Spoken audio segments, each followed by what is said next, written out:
పాపులతో ఎందుకు సహవాసం చేశాడంటే పాపులను పరిశుద్ధులుగా మార్చడానికి సహవాసం చేశాడు. అపవిత్రమైన వారిని పవిత్రులుగా మార్చడానికి సహవాసం చేశాడు. పనికిరాని వారిని పనికొచ్చే వారిగా చేయడం కొరకు సహవాసం చేశారు.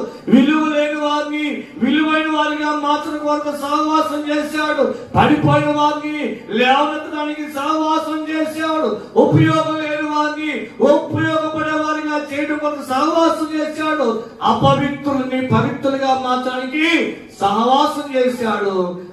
చెడ్డ గుణాలున్న వ్యక్తిని చెడ్డ గుణాలు ఉన్నటువంటి వ్యక్తిలో ఉన్న ఆ చెడ్డ గుణాలన్నింటినీ వెనబట్టి వేసి ఆయన గుణాలు ఇవ్వడం కొరకే యేసు ప్రభు వారు సహవాసం చేశారు. యేసు ప్రభుతో సహవాసం చేసిన వాళ్ళు బాగుపడ్డారు గాని ఏం కాలేదంట, పాడు కాలేదు, చెడిపోలేదు. బాగుపడ్డారే గాని సరిచేయబడ్డారే గాని